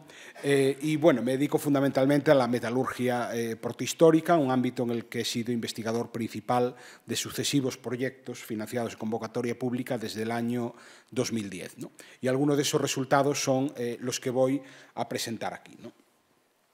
Bien, mi intervención está hecha, como algunas de las anteriores, en colaboración con otros 2 colegas, porque, como saben muy bien, la investigación a día de hoy es una empresa fundamentalmente colectiva, y en el caso que nos ocupa, el trabajo que voy a presentarles está realizado en una medida fundamental y desde hace años con mi colega Óscar García Vuelta, y también, en este caso, una parte específica del trabajo, a la que luego me referiré, en concreto el estudio con microfluorescencia de rayos X con nuestra colega, la doctora Simona Escribano, de la Universidad de Sevilla, que también se encuentra aquí presente en la sala, ¿no? Bien, esta presentación va a tratar fundamentalmente, o trata fundamentalmente de las arracadas castreñas y de un grupo concreto de arracadas castreñas.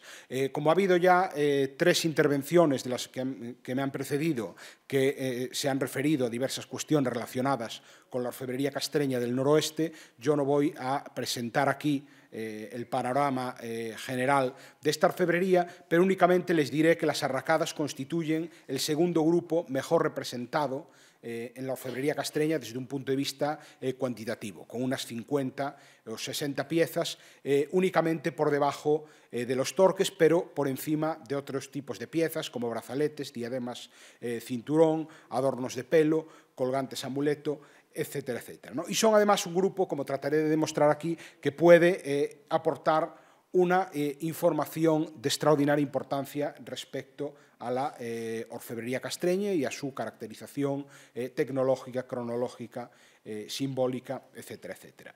El estudio de las arracadas castreñas sigue teniendo como referencia fundamental la monografía publicada por Bieito Pérez Outeiriño en el año 1982, cuya portada pueden ver aquí, y que ya establecía en aquel momento una clasificación en 3 grupos fundamentales, desde el punto de vista morfotipológico. Lo que él llamaba el grupo 1, en el que se encuadran las arracadas de tipo, pues, podríamos decir así, arriñanadas o de cuerpo peranular o de sanguijuela, entre otros nombres que se han propuesto.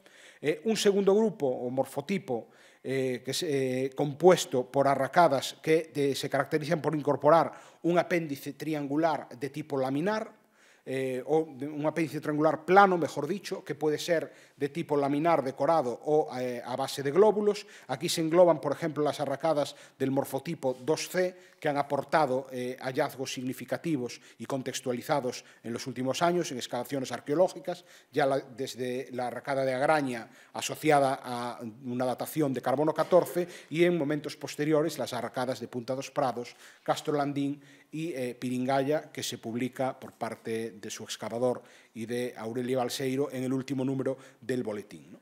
Y un tercer grupo de arracadas que se caracterizan por tener un apéndice que es, digámoslo así, voluminoso, ¿no? Como estas que pueden ver aquí. Nuestra presentación se va a ocupar fundamentalmente del primer morfotipo y más en concreto de las arracadas del tipo 1A.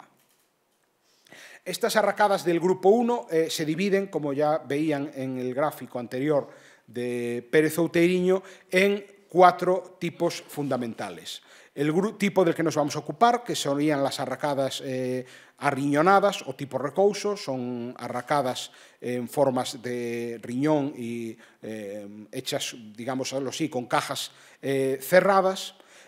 Unas arracadas similares, que es el tipo 1B, pero que, a diferencia de las anteriores, presentan su cuerpo abierto, con una estructura de tabiques verticales concéntricos que es visible, como pueden ver aquí, y en la que se encuadran ejemplares como los de Bedoya, Baroña o Burela. Pueden ver la distribución de todas estas piezas en el mapa que les aportamos aquí. El tipo 1C, representado únicamente por la arracada asturiana de Verducedo, que se elabora a partir de un tubo cerrado, y el tipo 1D, representado por los ejemplares del Tesoro Bedoya, que es similar al anterior desde el punto de vista de, digamos, su forma básica, con la diferencia de que son arracadas abiertas por su parte cóncava, ¿no? Las arracadas del tipo recouso del grupo 1A se distribuyen en estos 4 hallazgos que pueden ver aquí, todos ellos en el norte de Galicia, uno en Recouso, en el concello de término municipal de Oroso, cerca de Santiago de Compostela, y las otras 3 en el oriente de la provincia de Lugo, los hallazgos de Bretoña, Masma y Valiña. Los de Bretoña, Masma o Valiña, perdón, y Viladonga. Los de Bretoña y Viladonga son hallazgos individuales. En Masma aparecen 2 piezas fracturadas formando parte de un conjunto al que me referiré posteriormente, y el hallazgo más numeroso es el de Recouso, que consta o consiste de un total de 16 piezas junto a otros objetos, entre ellos las tortas y las masas de fundición a las que se refirió antes mi colega Óscar García, ¿no? Por lo tanto, estamos hablando de un total de 20 piezas distribuidas en 4 hallazgos cuya distribución pueden ver aquí. Desde el punto de vista cronológico, digamos que los contextos son muy inciertos, son o bien hallazgos casuales o bien excavaciones antiguas con un control estratigráfico como el que se hacía en Galicia en los años 60-70, pero hay, digamos, indicios claros o argumentos para fechar este grupo de arracadas en los momentos finales del primer milenio, siglos II-I, en torno al cambio de era, y siglos I de nuestra era. En primer lugar, la datación a la que ya se refirió Óscar García del carbón asociado a la masa de fundición de Recouso, con una cronología calibrada que pueden ver ahí, de los siglos II-I antes de nuestra era, fundamentalmente, con toda la problemática asociada a las muestras de vida larga, y también el conjunto de Masma en el que podemos, en el que además de los 3 torques y las 2 arracadas, tenemos estas 2 laminitas de una técnica que es netamente romana, que es el opus interrasile, una técnica incluso fechada en momentos avanzados del mundo romano, aunque se origina ya en el siglo I de nuestra era, como mínimo, y que aparece descrita, de hecho, por Plinio. Unas láminas que, además, como pueden ver en la monografía recientemente publicada, en el trabajo de Marcos Martinón y Lois Ladra, tiene una composición de oro muy puro, refinado, que no es habitual en la orfebrería protohistórica del noroeste, ¿no? Por lo tanto, estos 2 argumentos para apoyar esa datación tardía, ¿no? Y las arracadas comparecen fundamentalmente en este conjunto al que ya nos hemos referido, al que ya también se refirió Óscar García, el Tesoro de Recouso. Es un conjunto compuesto por 16 arracadas penanulares que se conserven, podría haber algunas más, junto a sus elementos de suspensión asociados, estas cadenas, un posible cierre al que también me referiré, 3 lingotes plano convexos y una masa de fundición. Esto aparece de manera casual durante trabajos agrícolas en torno al año 1920 en el castro de Recouso, ¿no? Que, como digo, está situado en el término municipal de Oroso, relativamente cerca de Santiago de Compostela.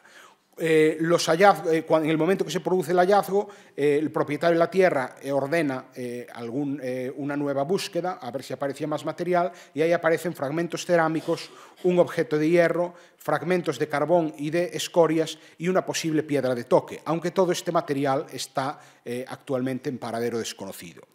El material conservado es este que podemos ver aquí, todo él en el Museo de las Peregrinacións y de Santiago, Santiago de Compostela, más esta otra pieza que se conserva en el Museo Provincial de Lugo. El lote principal fue a parar a manos del propietario de las tierras tras el hallazgo y permanece en manos privadas hasta el año 2002, en el que se deposita en el Museo de las Peregrinacións, pero todavía hoy sigue siendo un conjunto de propiedad particular, ¿no? ¿Qué métodos hemos aplicado al estudio de este conjunto? Los primeros pasos que dimos, Óscar García y yo, fueron pues, básicamente intentar reconstruir el contexto y las avatares del hallazgo, hacer un catálogo exhaustivo de las piezas, documentando todas sus características formales básicas, pesos, medidas, cuestiones tecnológicas, y realizar un estudio topográfico exhaustivo con microscopía óptica y fotografía macro, documentando los resultados de ese estudio con fotografía macro. En un segundo momento ya pudimos aplicar técnicas de naturaleza arqueométrica a partir del año 2010, gracias a la concesión de esos proyectos de convocatoria pública a la que antes me refería y en las que a través de los cuales hemos realizado estudios de fluorescencia de rayos X, tanto portátil como con equipo de microfluorescencia portable, microscopía electrónica, la datación de carbono 14 de esos restos de carbón asociados a la masa de fundición y la caracterización de los rellenos no metálicos interiores, a los que también me referiré luego, utilizando por un lado microscopía electrónica y también pirólisis combinada con cromatografía de gases y espectrometría de masas. Aquí pueden ver fotografías de todos estos procesos de trabajo, ¿no? Bien, básicamente, y de manera muy resumida, las arracadas tipo recouso del tipo 1A son, en una de las variantes principales, luego hay otro matiz que expondré más adelante, pero están construidas básicamente a través de cajas cerradas de estructura laminar, partiendo de una lámina central, que es esta de aquí, y que pueden ver aquí, en esta foto de la parte interior de una de las arracadas, y que son cajas en uno de los tipos cerradas por la parte exterior y con una estructura de refuerzo interna, que en este caso tiene forma de meandros, que la pueden ver aquí. Todo esto se desarrolla, digamos, de manera simétrica a partir de esa lámina central, y luego las arracadas tienen un relleno interior de carácter no metálico y que ha demostrado ser especialmente interesante. Luego tienen un sistema de suspensión que puede ser a través de anillas fijas soldadas a los remates, digamos, del cuerpo de la arracada, tanto con un tubo que está seccionado en su parte central como un tubo continuo, o pueden ser también a través de anillas móviles, ¿no?, que simplemente van engarzadas en el tubo que pueden ver aquí. Y el sistema de suspensión sería un sistema de tipo supraauricular, que tienen aquí también representado, ¿no? Es muy importante señalar que las arracadas de tipo recouso pueden ser divididas en tres tipos fundamentales en función de la decoración de sus planos laterales, ¿no? Hay 9 piezas cuyos planos laterales fueron decorados con filigrana. 6 de las piezas tienen planos laterales decorados con granulado, y hay una única pieza cuyos planos laterales están hechos con líneas incisas concéntricas sobre una chapa, una lámina de oro. Y es importante además destacar que esta variabilidad decorativa se reproduce en las otras piezas de distintas procedencias. Por ejemplo, las arracadas de la arracada de Bretoña tiene los planos laterales con decoración de filigrana, las arracadas de Masma tiene los planos laterales con decoración de granulado, y la arracada de Viladonga tiene los planos laterales con líneas incisas, ¿no? Y además es muy importante señalar que esta decoración de los planos laterales condiciona la estructura o el proceso de fabricación de las arracadas. Las arracadas con filigrana, la decoración de los planos laterales carece de, digamos, lámina de cierre. Es decir, las bandas de filigrana están dispuestas directamente sobre unos tabiques verticales concéntricos que pueden ver aquí. Este es el material de relleno y estos son el tabique visible en una zona en la que las bandas de filigrana están perdidas. Hay un par de fragmentos de esas bandas de filigrana sueltos que hemos llevado al microscopio electrónico y vistos por el reverso pueden ver aquí nuevamente los restos de estos tabiques verticales sobre los cuales iban dispuestos las bandas de filigrana. Y como digo, el ejemplar de Bertoña se enmarca en este grupo. En cambio, y como ya me refería antes al ver aquel esquema típico, las arracadas de gránulos tienen los gránulos dispuestos, como es lógico, sobre unas tapas, digamos, que cierran la arracada por ambos planos laterales.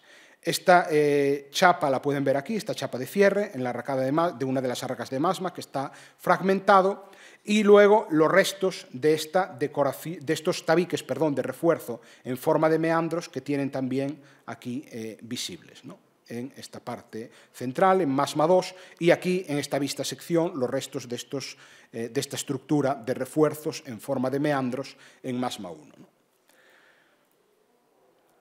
Es importante destacar además que estas decoraciones o esta variabilidad decorativa, como si fuesen quizá dos calidades o dos grados de perfección de la filigrana y el granulado en los planos laterales, se reproduce en los bordes exterior e interior. Quiere decir que solo las arracadas con planos laterales de granulado van a tener granulado en el borde interior y el borde exterior, mientras que las arracadas que tienen filigrana en los planos laterales tienen los bordes interior y exterior decorados o bien con chapas estampadas, como pueden ver aquí, o bien con filigrana, ¿no? Además, el conjunto de recouso posee el conjunto de cadenas loop-in-loop más significativo, más relevante del noroeste peninsular y casi nos atreveríamos a decir que uno de los más relevantes de la península ibérica, ¿no? Con cadenas loop-in-loop simples y dobles, como pueden ver aquí. Cadenas que además se realizaron a través de hilos huecos, es decir, torsionando unas láminas de oro, como pueden ver aquí en esta ilustración, y lo cual deja unas huellas helicoidales que tienen aquí, que son perfectamente visibles con lupa binocular y sobre todo también, como ven aquí, con microscopio electrónico, ¿no? Vamos ya al estudio analítico, que nos puede decir, y que presentaré muy resumidamente, de manera sintética, solo unas cuantas ideas principales, ¿no? Nuestra primera aproximación de tipo analítico fue utilizando un espectrómetro de fluorescencia de rayos X portátil, como el que ven aquí. Aquí está el proceso de trabajo en el que analizamos diversas partes de la arracada. Aquí presentamos los análisis de los planos laterales y, como ven, son aleaciones, bueno, tienen los valores máximos y mínimos de cada elemento del cobre y de la plata marcados en color rojo, aleaciones de plata con cantidades de plata de entre el 27 y el 42% aproximadamente, y aleaciones de oro que están básicamente entre el 1,2 y el 2%, aunque hay un caso de que alcanza el 2,52. Lo que se ve también, o lo que veíamos con carácter preliminar, es que parecía haber una cierta tendencia a oros más altos, es decir, a oros con menor cantidad de plata en las arracadas de granulado. Es decir, si cogen estas cifras de aquí, de filigrana, y las promedian, y promedian también las de granulado, la media de las arracadas de granulado es ligeramente más alta. ¿Cuál es el problema? O uno de los problemas de esta aproximación, que la técnica empleada, la espectrometría de fluorescencia portátil, analiza zonas relativamente amplias. Aunque empleemos un haz colimado, estamos hablando de un diámetro de un área de análisis de unos 3 milímetros. En piezas tan pequeñas y con elementos tan milimétricos o incluso micrométricos, ahí lo que estamos analizando en realidad es una combinación de elementos, ¿no? Filigranas, gránulos, láminas de base y además con geometrías variables, ¿no? Por lo tanto, lo que hicimos fue recurrir, y esta fue la parte que hicimos con nuestra colega, la doctora Simona Escribano, a un equipo de microfluorescencia de rayos X que ya nos permite analizar dimensiones de carácter micrométrico, ¿no? En concreto, utilizamos un equipo desarrollado por la propia Simona Escribano y otros colegas en el Centro Nacional de Aceleradores en Sevilla, es decir, no es un equipo comercial, sino que ha sido desarrollado ad hoc para el análisis de piezas de orfebrería y cuyas especificaciones técnicas están resumidas aquí y pueden ver publicadas con mayor detalle en este artículo del Journal of Archaeological Science Reports en el año 2017.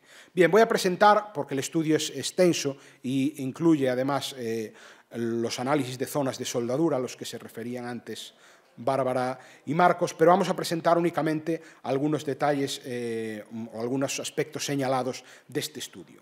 Bien, en primer lugar, lo que pudimos comprobar no es que las arracadas de granulado estuviesen elaboradas con un oro más alto, es decir, eso no era exactamente así, sino que lo que sucede es que mientras las arracadas de filigrana cubren todo el espectro, toda la variabilidad composicional que pueden ver aquí, aquí están representadas, digamos, sin el solapamiento de las arracadas de granulado para que se pueda ver mejor toda la variabilidad composicional de las arracadas de filigrana, que alcanza pues, desde composiciones que están un poco por debajo del 60% de oro hasta oros más altos de en torno al 80%.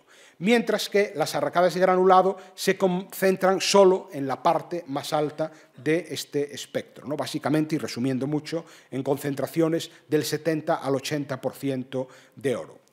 Hay que añadir además que si tenemos en cuenta, por ejemplo, la arracada de Burela, que no es del morfotipo 1A, sino del 1B, de las arracadas de tipo laberinto, pero también con un uso muy profuso de la decoración en granulado, pues la arracada de Burela, que está representada por estos rombitos, se sitúa en la zona alta de ese abanico composicional, ¿no?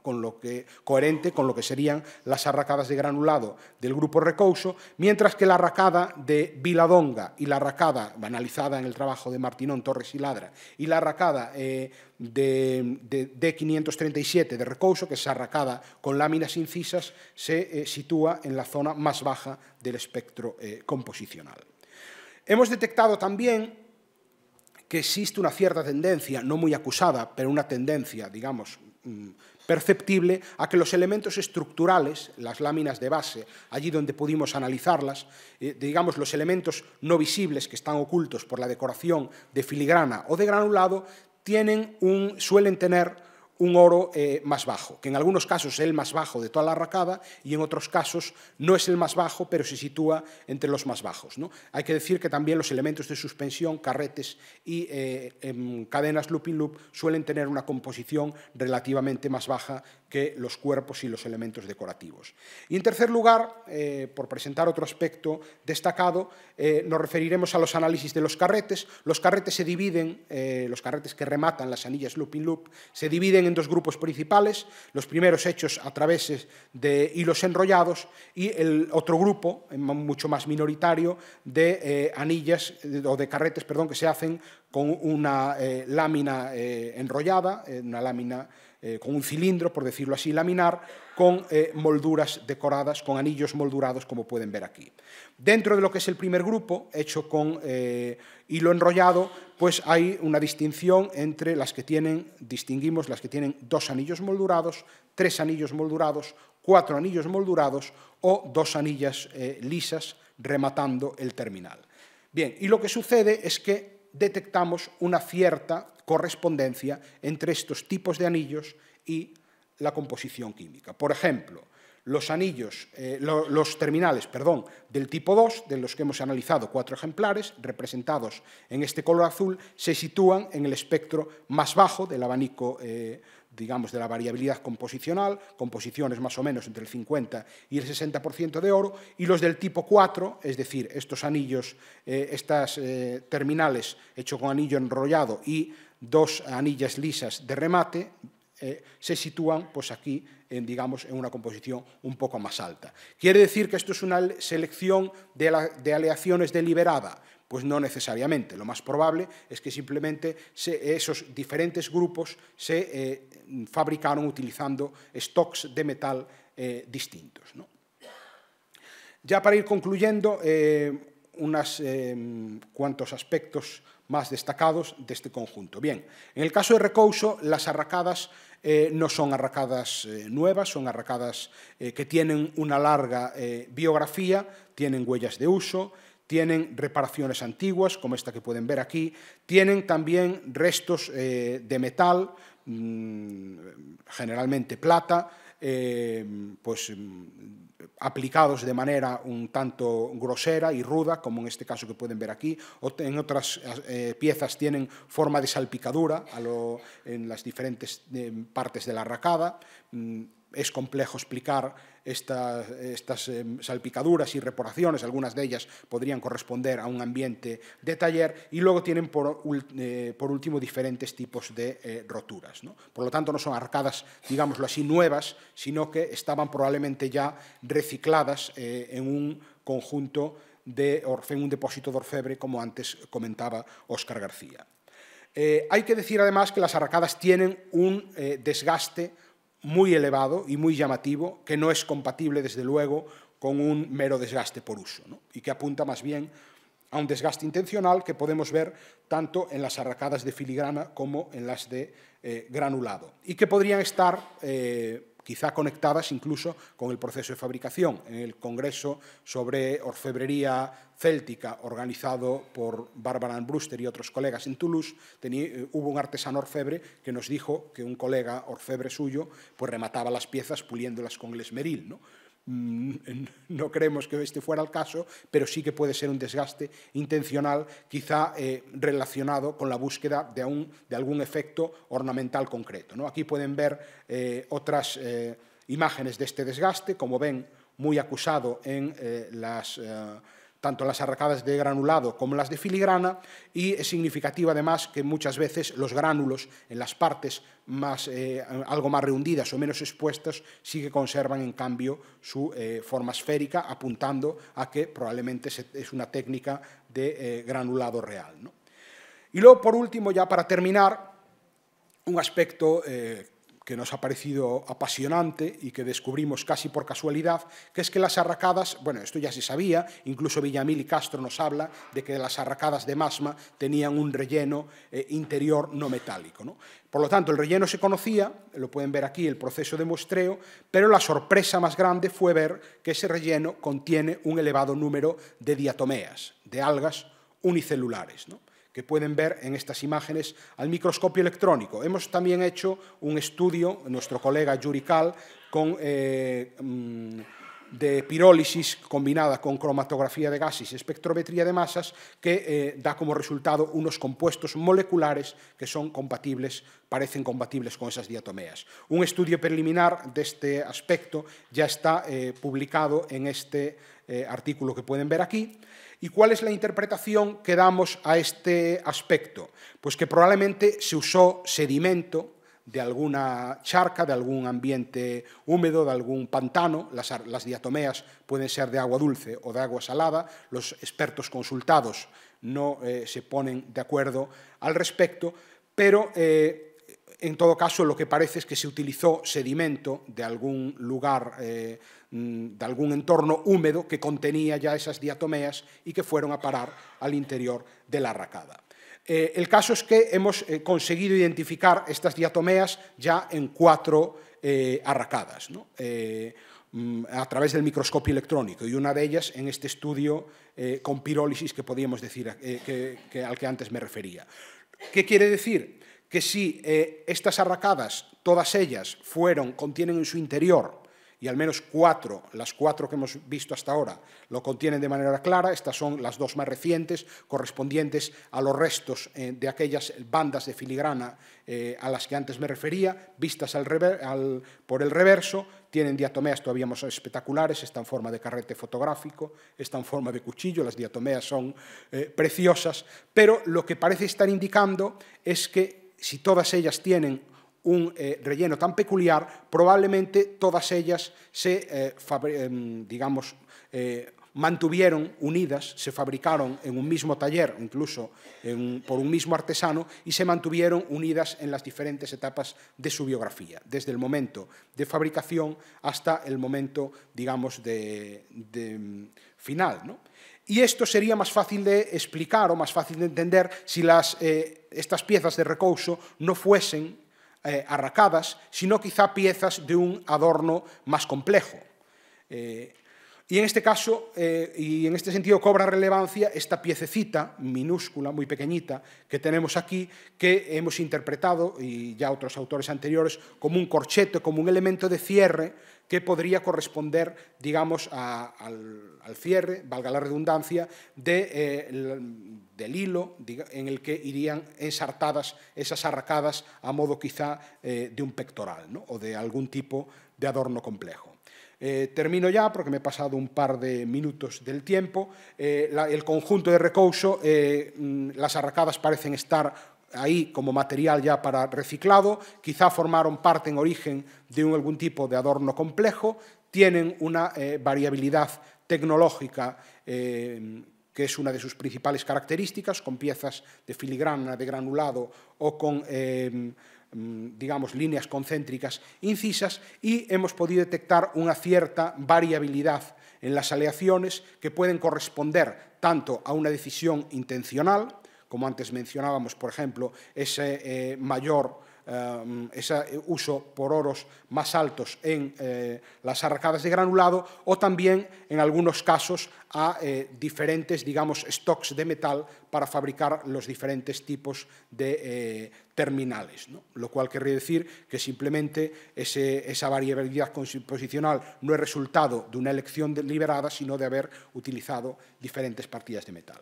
Y bueno, simplemente finalizar diciendo que desde el momento de su hallazgo hasta 1920, pues casi un siglo después, yo creo que, y bueno, modestia aparte, el conjunto de recouso está recibiendo por fin la atención que se merece, ¿no? Nada más y muchas gracias.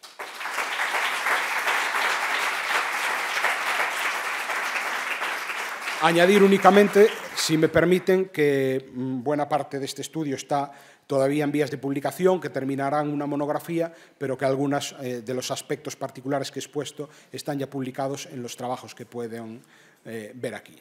Gracias. Y como ya no he dejado tiempo para preguntas, ¿sí? Bueno, pues con la venia de la directora y alma mater de este congreso, alguna pregunta breve y luego por la tarde podemos continuar.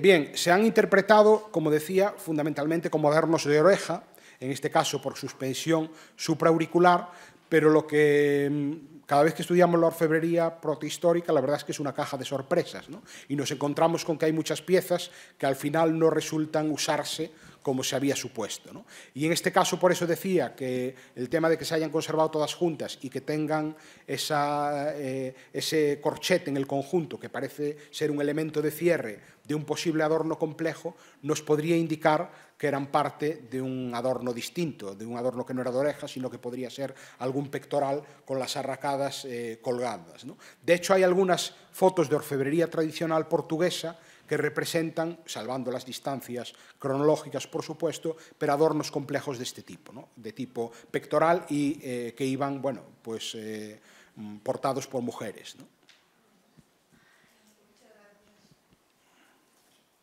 De hecho, yo soy orfebre y ya se me ha dado el caso de perder un pendiente y del otro pendiente hacer un colgante, ¿eh? Gracias.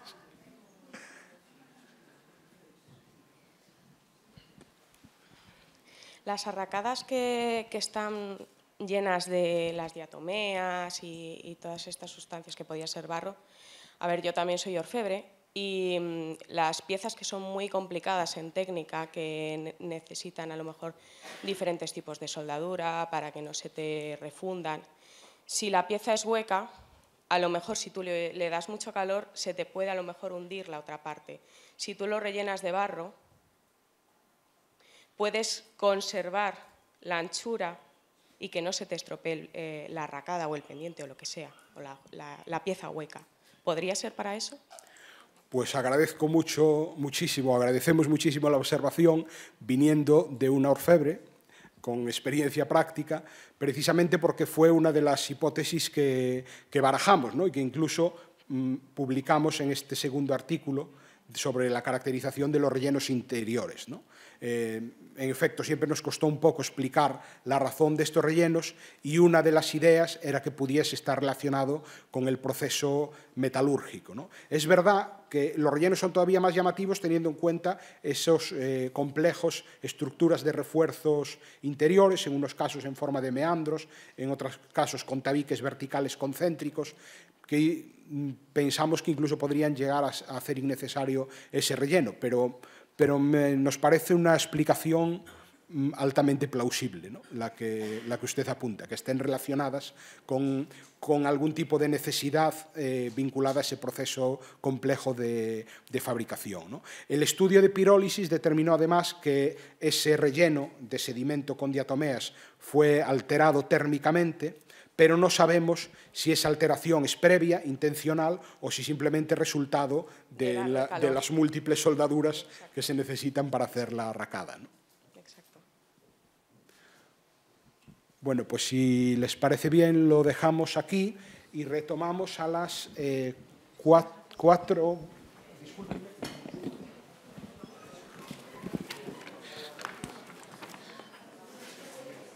Bien, retomamos con la mesa redonda a las 4:30 de la tarde. Muchas gracias.